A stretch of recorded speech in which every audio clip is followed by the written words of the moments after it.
Welcome to Haldar academy online platform. আজকে আমরা যেটি পড়ব সেটি ওয়েস্ট বেঙ্গল বোর্ডের অর্থাৎ পশ্চিমবঙ্গ সরকার কর্তৃক প্রকাশিত ক্লাস 11-এর প্রথম সেমিস্টারের বাংলা যে প্রথম প্রবন্ধ রয়েছে বিড়াল, যেটির লেখক বঙ্কিমচন্দ্র চট্টোপাধ্যায়। তো আজকে আমরা বিড়াল যে প্রবন্ধটি সেটি আজকে আমরা পড়ব। তো চলো ক্লাসটি শুরু করা যাক। তো দেখো, আজকে আমরা যেটি পড়ছি সেটা হচ্ছে বঙ্কিমচন্দ্র চট্টোপাধ্যায়ের লেখা বিড়াল যে প্রবন্ধ সেটি। প্রবন্ধ শুরু করার আগে আমাদেরকে একটু জেনে নিতে হবে যে বঙ্কিমচন্দ্র চট্টোপাধ্যায় এর জন্ম, মৃত্যু, তার উল্লেখযোগ্য কিছু রচনাশৈলীর নাম। তো সবার আগে আমরা যেটি জানবো সেটি হচ্ছে জন্ম। তার জন্ম কত সালে হয়েছিল? না 1838 সালে হয়েছিল। 1838 সালে হয়েছিল। 38 সালে 27শে জুন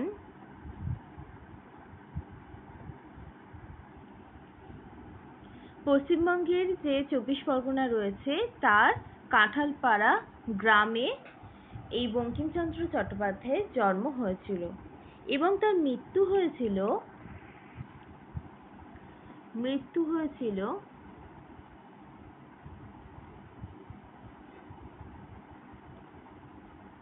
1894 খ্রিস্টাব্দে 8ই এপ্রিল।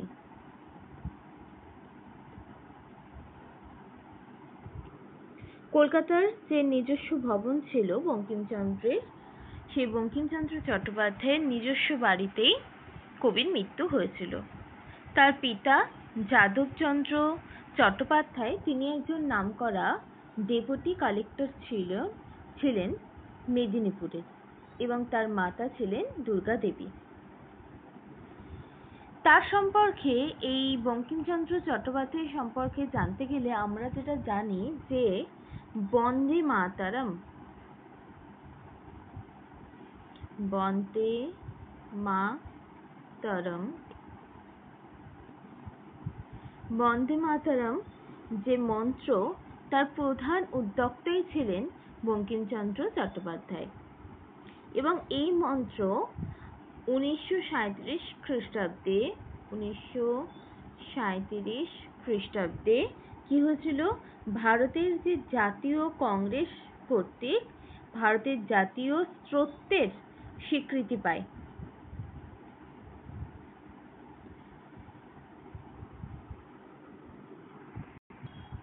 এবং বঙ্কিমচন্দ্র চট্টোপাধ্যায় যে রচনাগুলি করেছিলেন, বাংলা সাহিত্যে তার অবদান অপরিমিত, অপরিসীম। সেই রচনাশৈলীর মধ্যে উল্লেখযোগ্য কিছু রচনাশৈলী আমরা নাম বলবো, তারপর আমরা প্রবন্ধটার সারসংক্ষেপ একটু জেনে নিয়ে লাইন বাই লাইন আমরা প্রবন্ধটি পড়ব। তো বঙ্কিমচন্দ্র চট্টোপাধ্যায় যে রচনাগুলি লিখেছিলেন তার মধ্যে হচ্ছে রাজামোহনের স্ত্রী, দুর্গেশ নন্দিনী, খুবই বিখ্যাত একটা আমরা জানি উপন্যাস যে দুর্গেশ নন্দিনী, কপালকুণ্ডলা, তারপর বৃষবৃক্ষ, এইগুলো বঙ্কিমচন্দ্র চট্টোপাধ্যায় লিখেছিলেন। এছাড়াও তিনি যেটি লিখেছিলেন সেগুলির মধ্যে রয়েছে ইন্দিরা, চন্দ্রশেখর, মৃণালিনী, এগুলো। তার লেখা শৈলীর এবং তার রচনা শৈলী থেকে সেই যুগের, সেই কালের যে বর্তমান পরিস্থিতির ওপর যে বিভিন্ন পরিস্থিতি সেগুলি উঠে এসেছে। সেই যুগের পরিস্থিতি কেমন ছিল, তারপরে সেই যুগে যে একটা ধনী এবং দরিদ্রের মধ্যে কেউ শোষণ চালাতো আর কেউ শোষণের স্বীকৃতি হতো, সেই ব্যাপারগুলো তার রচনা শৈলীতে উঠে এসেছে বারংবার। তো আমরা বঙ্কিমচন্দ্র চট্টোপাধ্যায় সম্পর্কে অনেক কিছুই জানলাম। এবার আমরা যে প্রবন্ধটি সেটি সম্পর্কে একটু জানি। এই বিড়াল লেখা হয়েছিল বঙ্কিমচন্দ্রের একটি নাটক রয়েছে কমলাকান্তের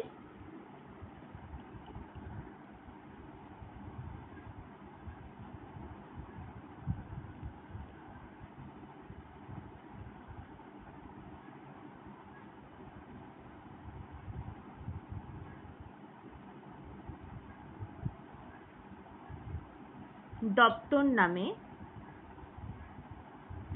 এই কমলাকান্ত দপ্তরের মূল দুটি যে চরিত্র কমলাকান্ত এবং বিড়াল, এই দুটি চরিত্রকে কেন্দ্র করে তার এই রচনা রচিত হয়েছে বিড়াল নামে, যেটি বঙ্গদর্শন পত্রিকায়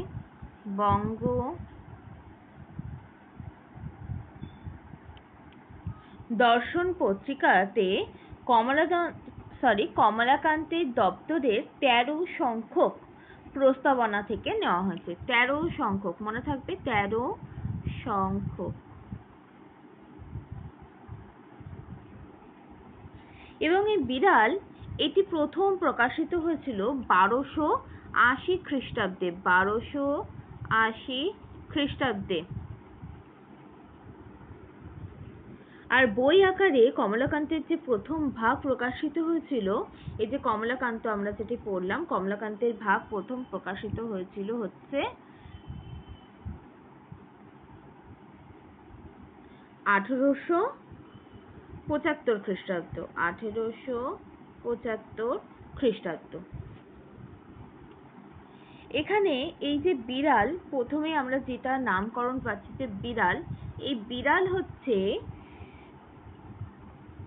বঙ্কিমচন্দ্র চট্টোপাধ্যায় যে সময় দাঁড়িয়ে এই নাটকটি লিখেছিলেন, সেখানের যে বঞ্চিত, শোষিত, নিপীড়িত, অবহেলিত এবং সামাজিক সাম্যের দাবিদার এবং দরিদ্র সমাজের প্রভৃত করা ব্যক্তিবর্গকে প্রতিনিধিত্ব করছে এই বিড়াল।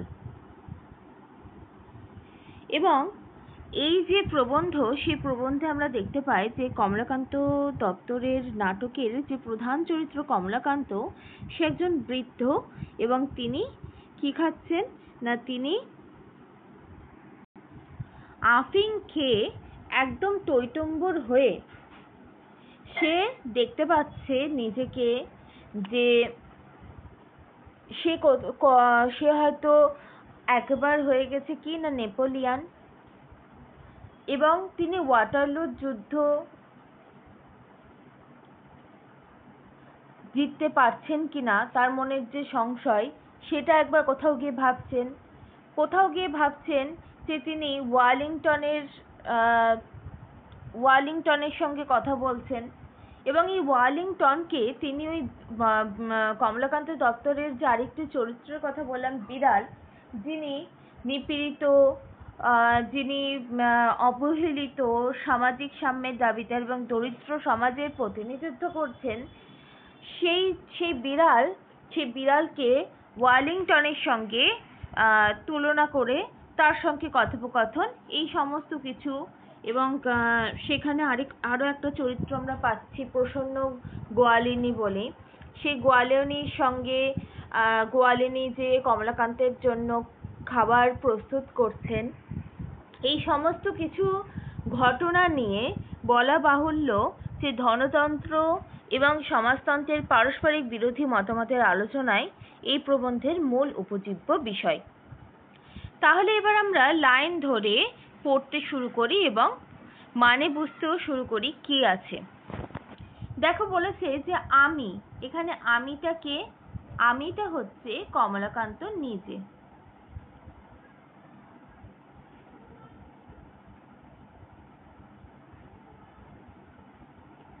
শয়ন গৃহে মানে শোয়ার ঘরে।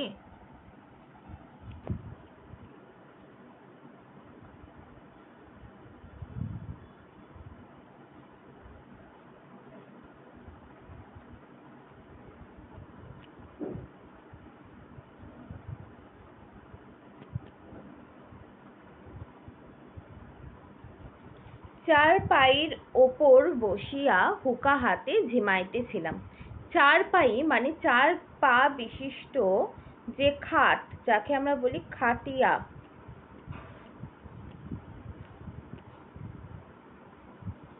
সেই খাটিয়ার উপর বসে কমলাকান্ত কি করছিল? কমলাকান্ত হুঁকো হাতে ঝিমাইতেছিল। ঝিমাইতেছিল মানে হচ্ছে ঝিমুচ্ছিল বা ঝিমাচ্ছিল। এখানে কমলাকান্ত আগে আমরা বললাম যে আফিমের নেশা সবসময় করতো এবং আফিমের নেশায় সবসময় সে বুঁদ হয়ে থাকতো। সেই কথাটাই প্রথম লাইনে দেখো বলেছে যে কমলাকান্ত বলছে যে আমি শয়ন গৃহে শোয়ার ঘরে চারপাইয়ের ওপর খাটিয়ার ওপর বসিয়া হুঁকো হাতে ঝিমাইতেছিলাম। একটু মিটমিট করিয়া ক্ষুদ্র আলো জ্বলিতেছে। দেওয়ালের ওপর চঞ্চল ছায়া প্রেতবৎ নাচিতেছে। দেখো কি বলেছে, একটু মিটমিট করিয়া ক্ষুদ্র আলো জ্বলিতেছে। যে সময়ে দাঁড়িয়ে বঙ্কিমচন্দ্র চট্টোপাধ্যায় এই বিড়াল নামক প্রবন্ধটি লিখছেন, সেই সময় দাঁড়িয়ে ইলেকট্রিসিটির কোনো ব্যবস্থা ছিল না। আমরা এখন ইলেকট্রিসিটি চালাই, চারিদিকে ঝাঁঝকঝকে আলো, কিন্তু তখন একমাত্র ভরসা ছিল লণ্ঠন। সেই লণ্ঠনের আলোয়, সেই সিমির আলোতে, সেই মিটমিট করা ক্ষুদ্র আলোতে সে দেখতে পাচ্ছে যে দেওয়ালের উপর চঞ্চল হাওয়া। কারণ তখনকার দিনে লণ্ঠন যখন জ্বলছিল তখন হয়তো চারপাশ থেকে হাওয়া দিচ্ছে বা কোনো সরে যাচ্ছে, কেউ হয়তো সরে যাচ্ছে, কেউ হয়তো চলে যাচ্ছে, তার ছায়াটা আমরা দেখতে পেতাম কিসের সাহায্যে? দেওয়ালের সঙ্গে বা দেওয়ালের সাহায্যে। তাহলে দেওয়ালের উপর চঞ্চল ছায়া কিসের ছায়া? না ওই লণ্ঠনটার ছায়া। প্রেতবৎ নাচছে। এই প্রেতবৎ কথার অর্থ হচ্ছে প্রেতের মতো।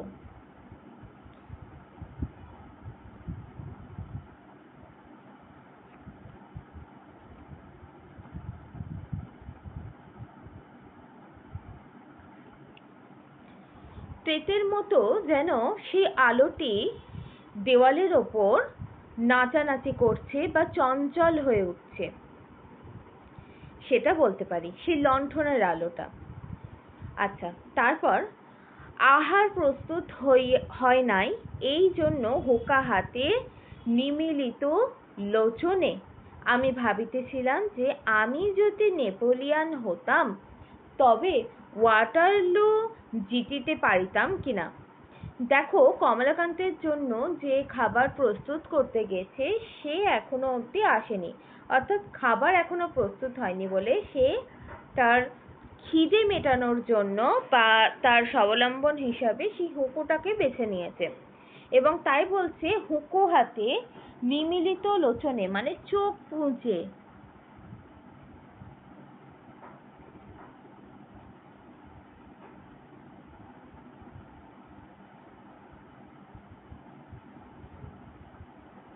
চোখ বুজে আমি ভাবিতেছিলাম। এখানে আমি হচ্ছে, আমরা বুঝতেই পারছি কে? কমলাকান্ত।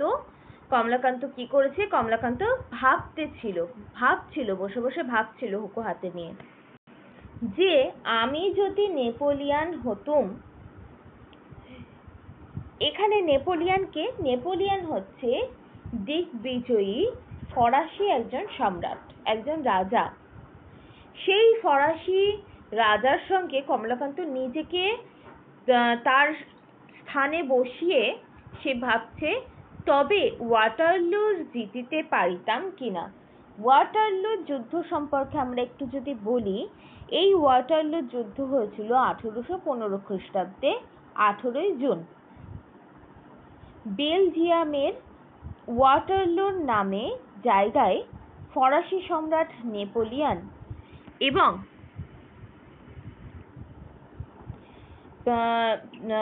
নেপোলিয়ান এবং ডিউক অফ ওয়েলিংটনের অধীনে ব্রিটিশ সেনাপতি এবং গাভার্ড ভন ব্লুচারের অধীনে প্রুশিয়ান সেনাপতির মধ্যে একটি যুদ্ধ হয়েছিল, যে যুদ্ধে কি হয়েছিল? নেপোলিয়ান পরাস্ত হয়েছিল। দেখো, একদম শর্টকাটে আমরা যদি বলি, সেটা হচ্ছে ডিউকের সঙ্গে নেপোলিয়ানের একটি যুদ্ধ হয় একটা জায়গাকে ঘিরে, সেটা হচ্ছে ওয়াটারলু নামে একটা জায়গা, যেটি ফরাসি সম্রাট দখল করতে চেয়েছিলেন 1815 খ্রিস্টাব্দে 18ই জুন। কিন্তু এই যেহেতু ডিউকের সঙ্গে ব্রিটিশের যে সেনাপতি তার একটি কি ছিল, ভালো সংযোগ ছিল, তাই সেই যুদ্ধে নেপোলিয়ন কিন্তু পরাস্ত হয়েছিল, অর্থাৎ হেরে গেছিল। তাই কমলাকান্ত দেখো কি ভাবছে, কমলাকান্ত সে আফিমের নেশায় বুঁদ হয়ে আফিমের নেশাতে অলিক কল্পনা করছেন যে আমি যদি নেপোলিয়ন হতাম তাহলে বা তবে ওয়াটারলু জিতিতে পারিতাম কিনা।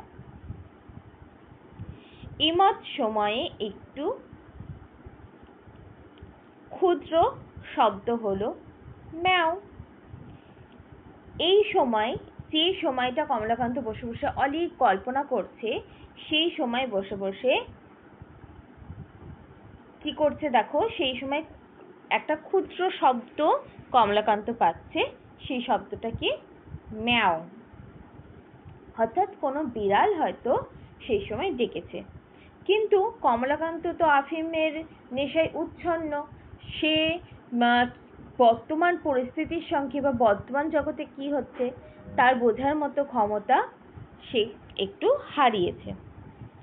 এরপরে স্তবকে দেখো কি বলছে, চাহিয়া দেখিলাম হঠাৎ কিছু বুঝিতেই পারিলাম না। অর্থাৎ সে যেহেতু আফিমের নেশায় একেবারেই টইটম্বুর, তাই সে একেবারেই বুঝতে পারছে না। সে চেয়ে তো দেখছে, চাহিয়া দেখিলাম মানে হচ্ছে সে দৃষ্টিপাত করে দেখছে চারপাশটা, কিন্তু কিসের শব্দ হলো সেটা সে বুঝতে পারছে না। তাই সে প্রথমে মনে করেছিল ওয়েলিংটন হঠাৎ বিড়ালপ্রাপ্ত হইয়া আমার নিকট আফিম ভিক্ষা করিতে আসিয়াছে। দেখো ওয়েলিংটনকে একটু যদি বলি আমরা, দেখো জানতে পারবো যে ওয়েলিংটন বলতে এখানে এক নামধারী ব্যক্তিকে বোঝানো হচ্ছে না, বলা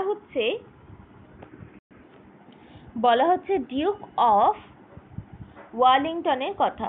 তিনি ওয়াটারলু যুদ্ধে নেপোলিয়নের বিরুদ্ধে ব্রিটিশ সেনাপতির সেনার অধ্যক্ষ ছিল। সেনাকে যারা অধ্যয়ন করায় তিনি ছিলেন কে না, এই ওয়েলিংটন। তাই কমলাকান্ত যখন আফিমের নেশাতে একদম ডুবে গেছেন বা টইটুম্বুর হয়ে গেছেন, সে যখন বর্তমান জগতের সঙ্গে তার একটা বিশাল একটা বিশাল তফাৎ সৃষ্টি হয়েছে, সে যখন বর্তমান পরিস্থিতি কিছুই বুঝতে পারছে না, তখন সে ভাবছে সেই যে আওয়াজটা সে পেয়েছে সেই আওয়াজটা বোধহয় ওয়েলিংটন করেছেন। এবং ওয়েলিংটন সে একজন মানুষ, কিন্তু সে কি করেছে, সে একজন বিড়ালের বেশ ধারণ করেছে এবং বিড়ালত্ব প্রাপ্ত হইয়া সে আমার নিকট অর্থাৎ কমলাকান্তের নিকট আফিম ভিক্ষা করতে এসেছে। প্রথম উদ্যমে পাষাণবৎ কঠিন হইয়া, দেখো উদ্যম মানে হচ্ছে উৎসাহ।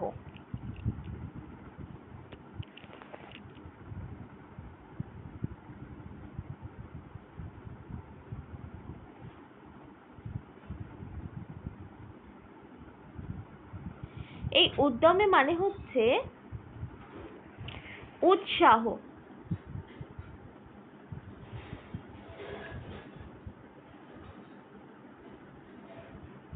এবং পাষাণবৎ মানে হচ্ছে পাথরের মতো।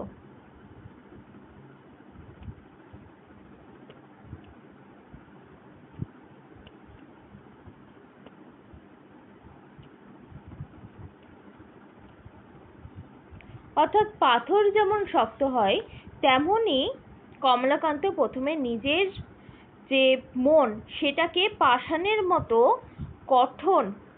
কঠিন করে বলিব মনে করিলাম যে ডিউক মহাশয়কে ইতিপূর্বে যথোচিত পুরস্কার দেওয়া গিয়েছে।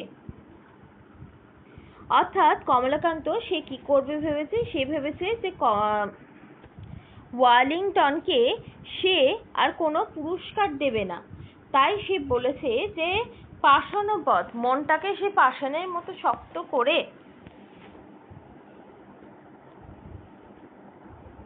সে কি হয়েছে, সে নিজেকে প্রথমেই পাষাণের মতো শক্ত করেছে এবং শক্ত করে সে বলবে ভেবেছে যে এতদিন সে ডিউক মহাশয়কে প্রচুর পুরস্কারে পুরস্কৃত করেছে, কিন্তু তাকে আর পুরস্কার দেওয়া যাবে না। তাই সে বলেছে যথোচিত পুরস্কার দেওয়া হয়ে গিয়েছে, এখানে আর অতিরিক্ত পুরস্কার দেওয়া যাবে না।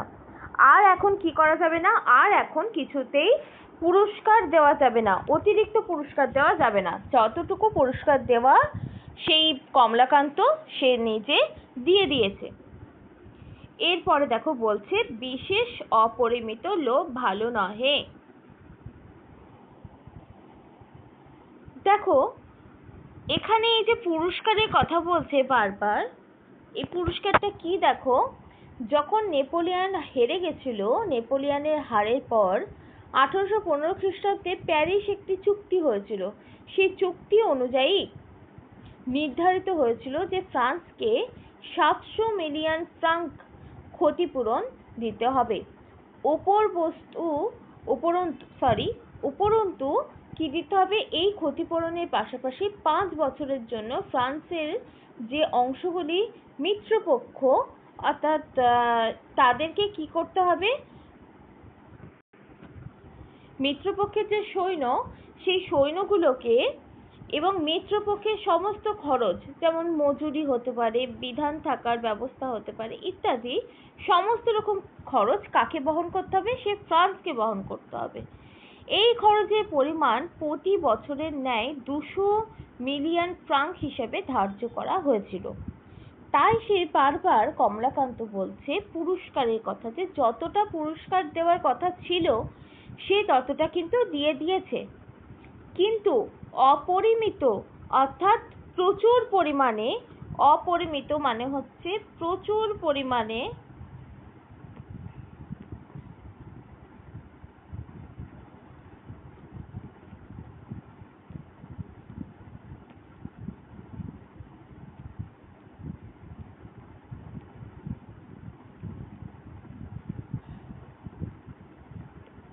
প্রচুর পরিমাণে লোভ ভালো না। যে সে তো পেয়েছে, যে যতটা ধার্য করা হয়েছিল তাকে ততটা দেওয়া হয়েছে, কিন্তু মাত্র অতিরিক্ত লোভ, আমি সবই নেব, সেই যে লোভটা, সেই লোভটা ভালো নয়। সেটা কে বলছে, কমলাকান্ত বলছে। ডিউক বলিল ম্যাও। এবার ডিউক তো নিজে কখনোই বলবে না, কারণ সেই সময় ডিউক তো উপস্থিত ছিল না কমলাকান্তের সামনে, কিন্তু সে যেহেতু, কমলাকান্ত যেহেতু ওয়াটারলু যুদ্ধ নিয়ে ভাবছিল, ওয়েলিংটন সম্পর্কে ভাবছিল, সে ভাবছিল ওই বিড়ালটিও বুঝি কে না, ডিউক। তাই সে বলছে, ডিউক বলিল ম্যাও। এরপরে দেখো স্তবকে বলছে তখন চক্ষু চাহিয়া ভালো করিয়া দেখিলাম যে ওয়েলিংটন নহে। এবার কি হয়েছে, এবার কমলাকান্ত সে একটু চোখটা মুছে একটু ভালো করে চারিপাশটা দেখছে এখানে তো ওয়েলিংটন বা অন্য কেউ নেই, একটি ক্ষুদ্র মার্জার, মার্জার মানে হচ্ছে বিড়াল,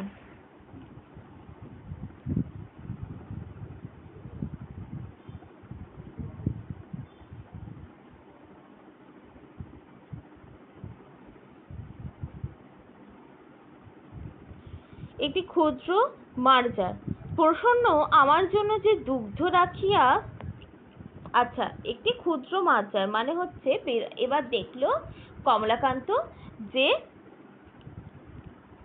সেখানে ওয়েলিংটন বলে কেউ উপস্থিতি ছিল না, ওয়েলিংটন বলাটা ভুল, ডিউক বলে কেউ উপস্থিতি ছিল না, সে তো আসলে একটি ক্ষুদ্র মার্জার, একটা ছোট্ট বিড়াল।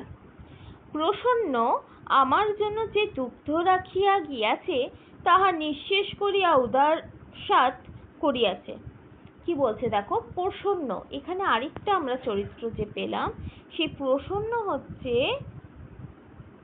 গোয়ালিনী, গোয়ালিনী লিনি। অর্থাৎ কমলাকান্তের জন্য দুধ, ছানা, মাখন অর্থাৎ দুগ্ধজাত যে দ্রব্যগুলি, ডেয়ারি প্রোডাক্ট, সমস্ত কিছু আয়োজন কে করত? না এই প্রসন্ন করত। তাই বলছি প্রসন্ন আমার জন্য, প্রসন্ন কমলাকান্তের জন্য যে দুগ্ধ রাখিয়া গিয়াছে, অর্থাৎ তার খাবারের জন্য যে দুধ রেখে গেছিল, সেই দুধটা নিঃশেষ করিয়া, অর্থাৎ একেবারেই শেষ করিয়ে দিয়েছে কে? শেষ করিয়া উদার স্বাদ, অর্থাৎ খেয়ে ফেলা, পুরোপুরিভাবে পেট ভর্তি করে খেয়ে ফেলা। উদার মানে পেট এবং উৎসাদ মানে শেষ করে দেওয়া, খেয়ে একদম শেষ করে দিয়েছে। আমি তখন ওয়াটারলুর মাঠে বুদ্ধ রচনায় ব্যস্ত, অত দেখি না। অর্থাৎ যখন কমলাকান্ত আফিং খেয়ে সে যখন ভাবছিল, সে নিজেকে নেপোলিয়ান ভাবছিল, ফরাসি সম্রাট ভাবছিল, এবং ভাবছিল যে সে যদি নেপোলিয়ান হতো তাহলে কি ওয়াটারলুর যুদ্ধ জিততে পারত। এই সমস্ত যখন অলীক কল্পনার মধ্যে সে ভাসছিল, তখন বিড়ালটি এসে প্রসন্ন যে দুধ রেখে গেছিল কমলাকান্তের জন্য, সেইটি একেবারে শেষ করে, অর্থাৎ ছিটে ফোঁটাটুকুও না রেখে সমস্তটাই উদার উৎসাদ করে, অর্থাৎ খেয়ে ফেলে, পেট ভর্তি করে খেয়ে ফেলে চলে গেছে। কিন্তু তার পেট চলে যায়নি, খেয়ে ফেলেছে। তার টেটটুকুও পায়নি কে? না কমলাকান্ত, কারণ সে তখন অলীক কল্পনায় ব্যস্ত।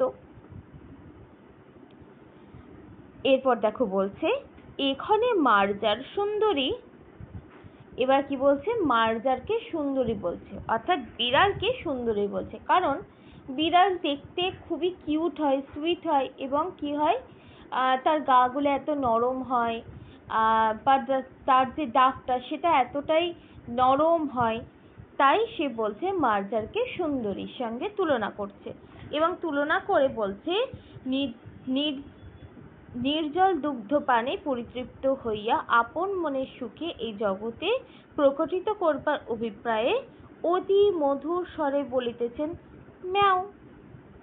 দেখো বলছে যে এই যে মার্জার সুন্দরী, তার তো লজ্জা নেই, সে নির্লজ্জ, তাই সে কি করেছে? অপরের দুগ্ধ পান করেছে, অর্থাৎ দুধ খেয়ে নিয়েছে, এবং দুধ খেয়ে পরিতৃপ্ত হয়েছে। পরিতৃপ্ত মানে হচ্ছে সম্পূর্ণরূপে তৃপ্ত হওয়া। সে তৃপ্ত হয়ে সে কি করেছে? দেখো, পরিতৃপ্ত হইয়া আপন মনের সুখের জগতে প্রকটিত করবার অভিপ্রায়, অর্থাৎ নিজের মনের যে সুখ, সেই মনের সুখে সে কি করেছে? প্রকটিত হয়েছে, বিশেষ রূপে প্রকাশিত হয়েছে নিজের ইচ্ছায়, এবং অতি মধুর স্বরে, অর্থাৎ অতি মধুর স্বরে বলতে অতি মিষ্টি সুরে বলছেন ম্যাও। ম্যাওটা সে কিন্তু মিষ্টি সুরে বলছে, কারণ তার পেট ভর্তি, তার মনে সুখ রয়েছে, সে খেয়ে নিয়েছে। তাই বলিতে পারি না বুঝি তাহার ভেতর একটু ব্যঙ্গ ছিল। বুঝি মার্জার মনে মনে হাসিয়া আমার পানে চাইয়া ভাবিতেছে, কেহ মরে বিল ছেঁচে, কেহ খায় কই। অর্থাৎ কি বলছে দেখো, বিড়ালটা এবার কি করছে? যেহেতু কমলাকান্তের দুধ খেয়ে নিয়েছে, এবং কমলাকান্ত আফিমের নেশায় বুঁদ হওয়ার জন্য সে বুঝতেও পারেনি যে মার্জার সুন্দরী অর্থাৎ বিড়ালটি তার নিজের যে তার খরচ করিয়ে আনা যে দুধ, সেই দুধ খেয়ে একদম পেট ভর্তি করে নিয়েছে, মনের সুখে ম্যাও ম্যাও করছে। সেই বিড়ালটি কমলাকান্তকে দেখে এবার কি করছে? কমলাকান্তকে দেখে সে এবার ব্যঙ্গ করছে, এবং মনে মনে ভাবছে যে কেহ মরে বিল ছেঁচে, অর্থাৎ কেউ বিলটাকে সেচন করে, পরিষ্কার করে, এবং আর কি করে? কেউ খায় কই, অর্থাৎ কেউ কই মাছ খাচ্ছে। অর্থাৎ এখানে বোঝানো হয়েছে যে প্রসন্ন গোয়ালিনীর কাছ থেকে নিজের জন্য কমলাকান্ত কি করেছিল? টাকা পয়সা ব্যয় করে নিজের জন্য ডেয়ারি প্রোডাক্ট, অর্থাৎ দুগ্ধজাত দ্রব্যগুলো কিনে এনেছিল। সে খাবে বলে দুধ আনিয়ে রেখেছিল, নিজের টাকা খরচ করে, কিন্তু সেই যে দুধ সেটা উদারস্বাদ কে করেছে না একজন বিড়াল করেছে। অর্থাৎ বোঝানো হয়েছে কি, দেখো বোঝানো হয়েছে একের যে পরিশ্রমের ফল অন্যজন ভোগ করছে, এই জিনিসটাই বোঝানো হয়েছে। বুঝি সে ম্যাও শব্দে একটু মন বুঝিবার অভিপ্রায় ছিল, এবং এরপর কি করছে, এরপর বিড়ালটি সে ম্যাও শব্দ করছে, এবং ম্যাও শব্দ করে সে কি করছে, সে কমলাকান্তের মন বোঝার চেষ্টা করছে। বুঝি বিড়ালের মনের ভাব, তোমার দুধ তো খাইয়া বসিয়াছি, এখন বলো কি। বলছে যে তোমার আনা দুধ, তুমি যেটা টাকা দিয়ে কিনেছিলা, সেই দুধটা আমি তো খেয়ে নিয়েছি, এবার তোমার কি আর কিছু বলার আছে। এইটা যেন বিড়াল অর্থাৎ সমাজের যে শোষণ শ্রেণীর প্রতিনিধিত্ব করছে, সেই বিড়াল যেন কমলাকান্তকে বলছে, এবং তাকে ব্যঙ্গের চোখে দেখছে যে তোমার সামনে বসে আমি তোমারই দুধ খাচ্ছি, আবার তুমি আমাকে কিছু বলোনি, তুমি দাঁড়িয়ে দাঁড়িয়ে দেখেছো আমার খাওয়াটা। সেটাই বলছে যে এখন কি তোমার আর কিছু করার আছে। তাহলে এখানে কমলাকান্তের একটা দোষ হয়েছিল বা একটা ভুল হয়েছিল, সে যেহেতু আফিম খেয়ে একদম টইটুম্বুর ছিল, সে তাই অলিক কল্পনাতে ব্যস্ত ছিল। সেই মুহূর্তে এসে তারই আনা দুধ সে বিড়াল খেয়ে নিয়েছে, এবং সে তাকে আর কিছু বলতে পারছে না। তাহলে আজকের ক্লাস আমরা এইটুকুই করলাম। পরের দিন আমরা আবার পরের অধ্যায় থেকে বা পরের স্তবক থেকে পড়ব। আজকে আমাদের ক্লাসটি এখানেই শেষ হচ্ছে।